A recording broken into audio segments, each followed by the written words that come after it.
Hi everybody, it's Freckle Cat. I am making this video to answer a question, and the question is, what is needle felting? I've been needle felting some rock hounds for a channel that I enjoy very much. The people in the chat are divinely wonderful and funny and just really good human beings. So while I was watching, I got some ideas about things that I could needle felt, and I pulled my needle felting things out again.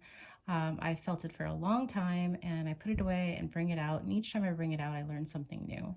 So I made these two very different little dogs. I like the little bird on this one's head.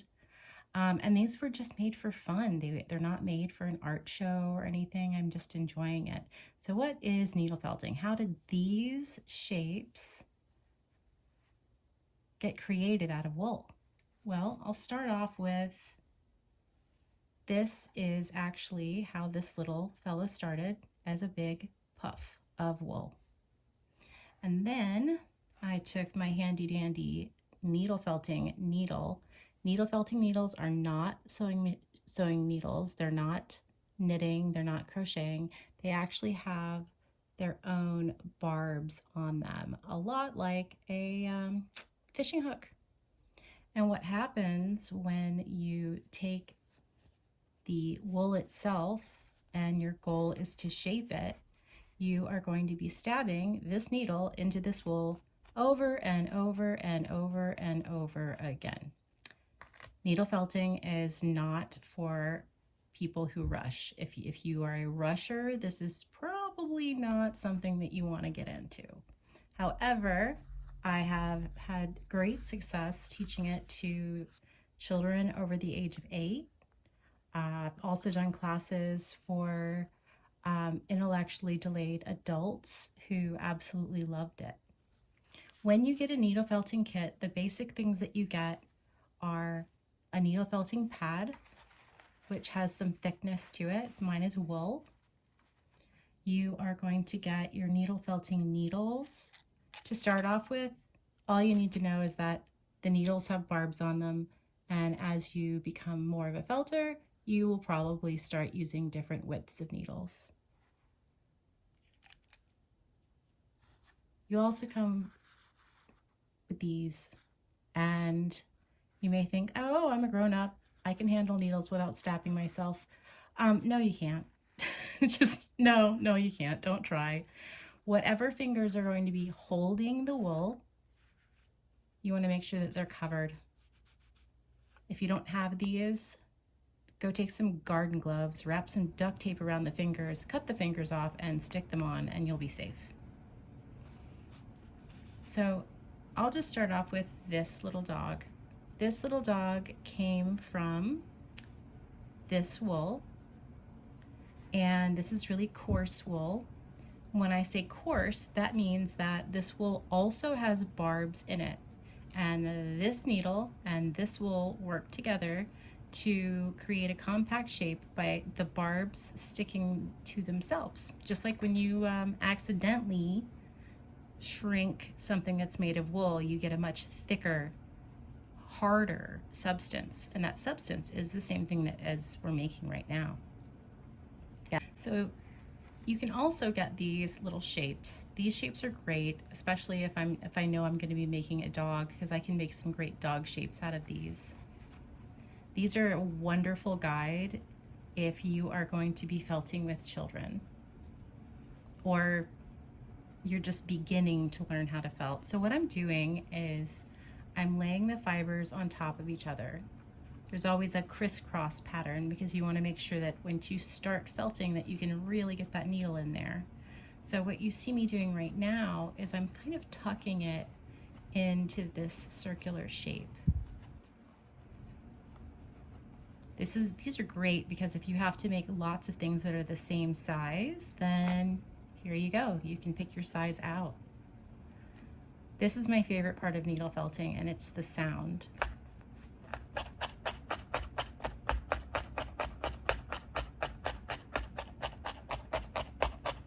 So if you have a rough day and you come home and you decide, I'm gonna needle felt today, you are literally peacefully stabbing something over and over again. So when you're working with these shapes, one of the things they don't tell you to do, although I highly recommend it, is you're going to start by gently coming in at an angle. And that's going to help you make the shape that you need. Again, I'm going to make sure that my leather covered fingers are closest to the needle. And I'm not rushing because I really would like to get this shape right the first time. When you're working at an angle with a needle felting needle, you want to make sure that the actual needle is going in at an angle. You don't want to be bending the needle because they will break. And other than, needing more supplies, it's a little bit sad when your needle breaks all the time. I find that it is easier to rotate my mat than it is to rotate my entire body. So I'm just felting in at an angle so that I can get this semicircle shape the way I want it. And once I get it in there, you can hear that crunch. That crunch is the barbs of the wool meeting the barbs of the needle, and they are starting to stick together. So we started off with a tuft of loose wool, and you can see now that it's already getting pressed down onto the mat. Now, you can't felt onto the mat forever. You end up felting your piece directly to the mat and it's stuck there. So you're going to want to pick this up, and you can see the shape already. Unlike what we started with, this is what we started with. And now we have a shape that is getting some thickness to it and its own shape as opposed to this craziness here. The neat thing about it is that once you start felting it, you can really tell how it's stuck together. It is a form of sculpting. However, unlike sculpting with clay, we are sculpting by kind of shrinking it down first. So it definitely requires some practice on what you want to do. But if you start off with these neat little outline shapes, I think that you're going to find that you are successful a lot faster. And some people just really, I really enjoy this part.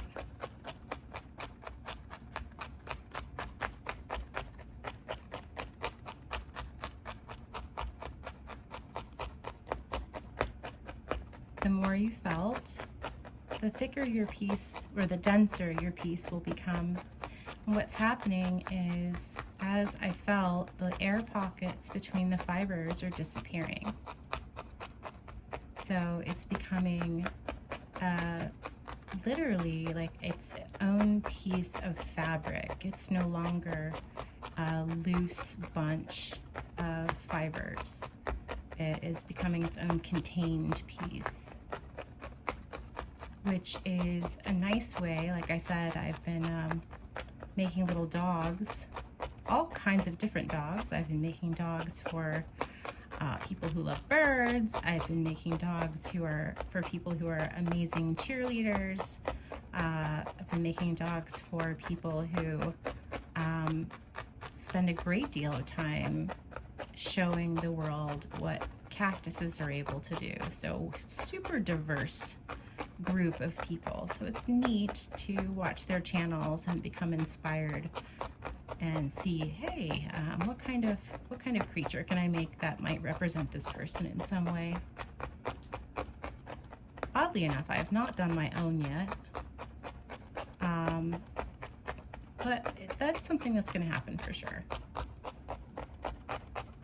So here I go. I have just touched the surface of needle felting, but as you can see, just by one needle and a short amount of time, I was able to create a shape. That green is in there because I didn't clean my mat well. So the green from what I used before stuck to it, and that is just fine. This is practice. Now it's very bumpy at this point, and when you're needle felting, you actually want to get a smooth surface. Most people do. Sometimes you don't. Sometimes you want a rough surface. It is important when you're needle felting, though, to make sure that whatever your anchor piece is, and when I say anchor piece, it means whatever I'm going to be adding pieces to, it needs to have some density. Because if it does not have density, when you start adding noses and eyes, antenna, tongues, whatever you need to add to it, if you don't make this dense, then when it comes time, for example, on this little one, I created some rounded eyes. In order for the rounded eyes to stand out from the shape, I needed to have the shape to be dense enough so when it came time to attach the eyes, that the eyes didn't sink into the fabric. I needed it to be hard enough so that I could attach other shapes to it without it completely disappearing or becoming a puddle of colors. So even though this dog looks very simple, it's created from the same shape I was just making and another similar shape. Then I made a little circular nose, additional circles. There is a felted star that I did as soon as the piece was flat. I added some ears and then the little tiny bird. And all of these that were added, I could add because this is a nice solid piece that's able to hold other pieces. So once you get the shape that you want, you don't have to keep it inside of what I call the little cookie cutter shape. You can keep stabbing it. If you see a big bump and it's really noticeable, like right here I have kind of a bump, that's where you want to make sure that you're focusing your stabbing. That is going to soften up what the surface looks like, and it's also going to give you that durability that you need when you are going to add the other shapes. So I am going to make another shape like this, and then I'm going to show you how I put them together. And when I get that head piece finished, I will be right back to you.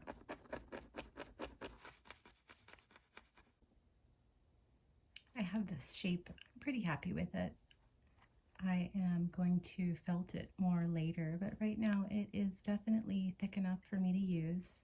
That's going to be the body part for the animal that I'm making. I'm actually going to create a little cat today, and one of the easiest things to do when you first start needle felting is to look at the shapes of whatever it is that you want to make. The shape of a cat head is typically triangular. Now it's not an exact triangle, but I'm going to be working with the triangular piece so that I can successfully create a little cat that I'll be able to show you. Again, this is called core wool. It is very, very scratchy. And because it is so barbed, it really does felt together quickly, which is a big win for beginner felters. Again, I'm just going to fold this. That's a little bit too much. So again, I'm going to pull from the ends, and I'm going to tuck it into the shape that I would like to get. And then I'm going to add an angle, go around where I can feel it sliding into that triangle. And pressing it down helps, because the more you press it, that means there is less air already in between those fibers, and it makes the work of the needle happen much more quickly. Again, not that felting is the world's fastest hobby. There are ways to quicken it up, but it's important to understand the basics before you try to make it speedy. I think that if you do the flat shapes first and you work on adding them together, then whatever kit you order will be a lot easier, a lot more enjoyable. I've had several friends attend felting classes, and halfway through the class they decided that they did not like felting.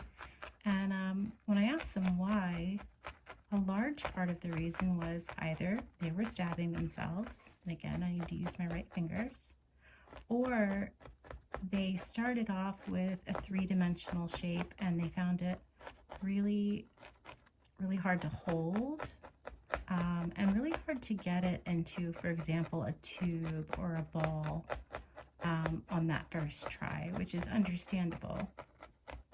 So if you are starting this out and you don't happen to have these, these cute little felt shapes, you can definitely start with a cookie cutter. Any cookie cutter will give you the shape outline that you need, and you can felt right into the cookie cutter.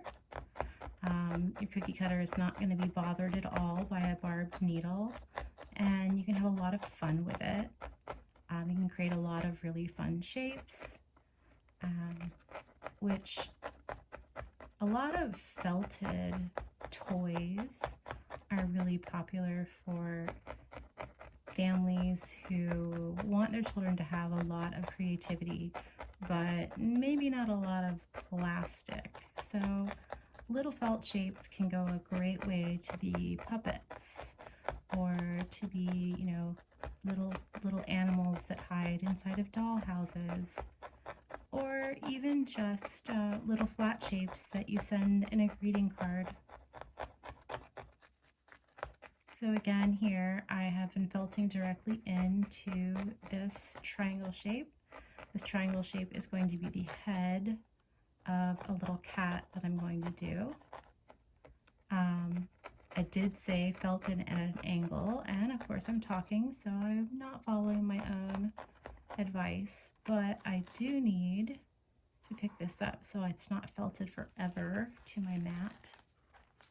When I pick it up, I do flip it over. You can see that it's quite fuzzy. And those are just the pieces of the wool that are either felted all the way through, or they are not felted enough yet.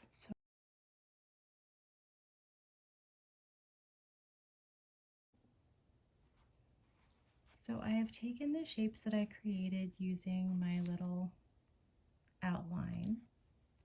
I have the body part from the beginning.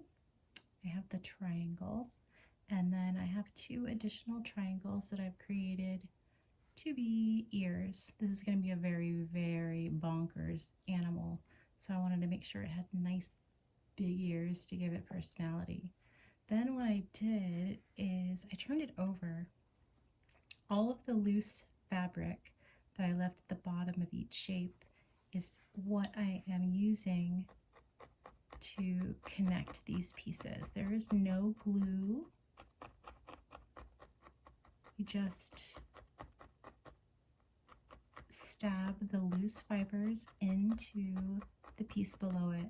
You're not going into the mat, you're only felting into the shape that you already created beneath. After you felt directly down, then you go in at an angle. The angle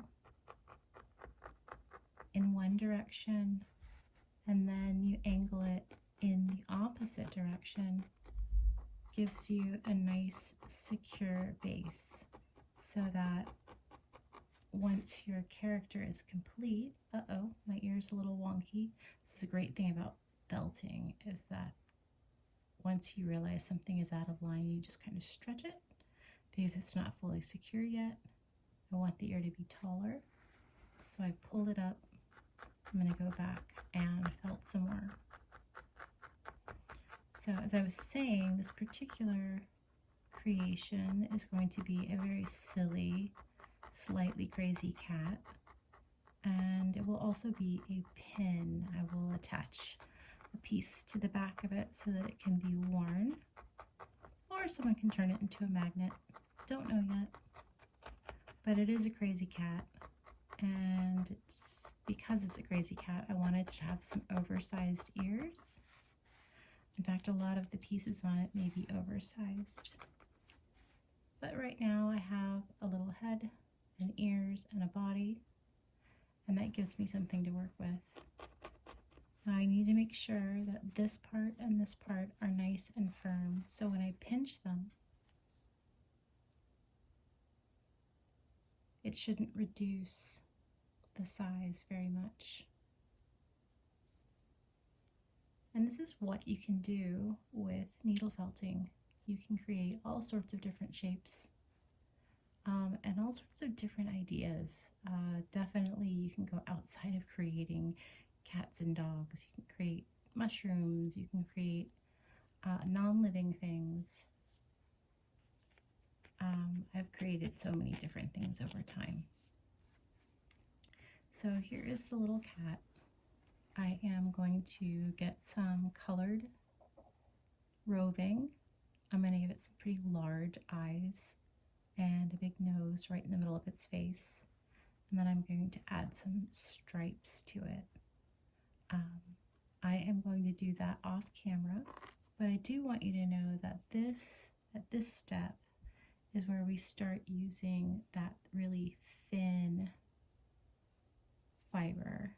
All of it's wool. It's just how the wool is treated or how it is smoothed out over time.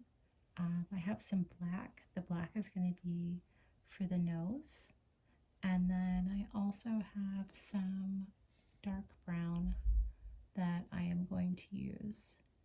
And when I get caught up to that point, I will come back on and I'll show it to you. That way you can see what needle felting can be for and kind of the process. I'll do more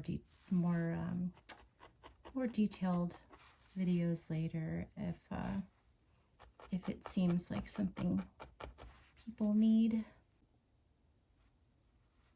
Oh hey, look, this is how far we've gotten. We've got a little triangle here.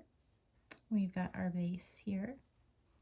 I have 2 additional triangles that I added on the back by securing all of the extra fiber. Now, if this were a 3-dimensional project, I would not have all of this loose fiber on the back, but I'm going to be covering it and turning it into a pin. So this is the front.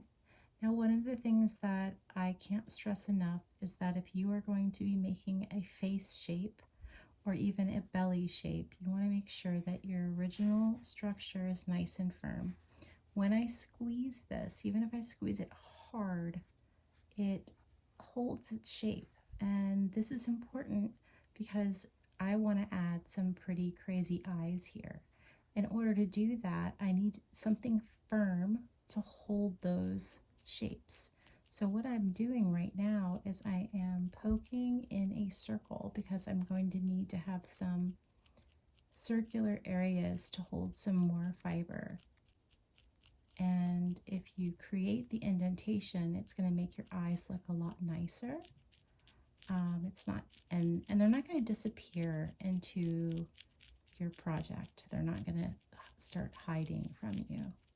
So right now I am just creating a circle. And you can see, even without any other fiber, that there's a face developing. So you want to create that before you add your other details. You're creating a place for your details. I'm also going to give it kind of a snout so that I can add a little pink nose and some cheeks. Not that cats generally have cheeks. I think maybe Garfield has cheeks. But for this very silly little cat that I'm creating, it definitely needs to have some cheeks for expression.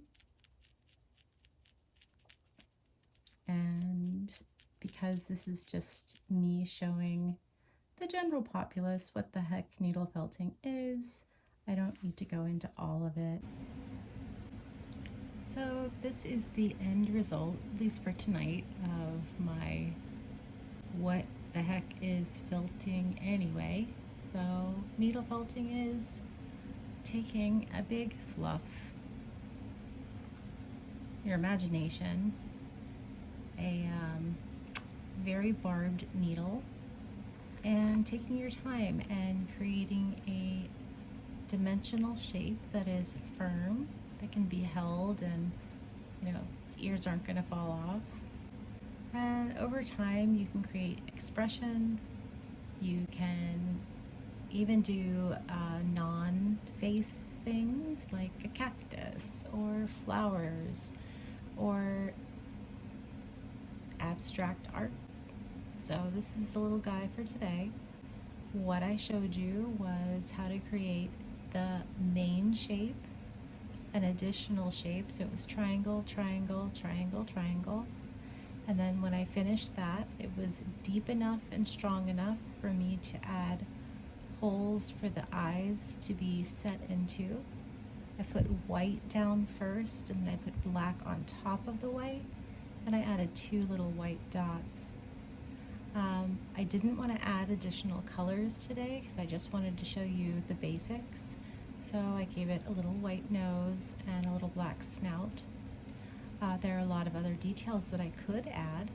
I could add a tail, I could add paws, I could give it a little fish or a little food bowl. But this was just to show my friends who were asking what needle felting is, kind of what my process is when I'm creating pieces. And it's actually been a lot of fun to explain it. There are so many more things that I could tell you about needle felting, and I may do that at another time. But for tonight, or today, this is our little cat figure that we created. And I hope this answered some questions about how my creations come to life, and the process that I physically go through, but also the mental process of what I want it to look like. Until we talk again, see you later, alligator. After a while, crocodile.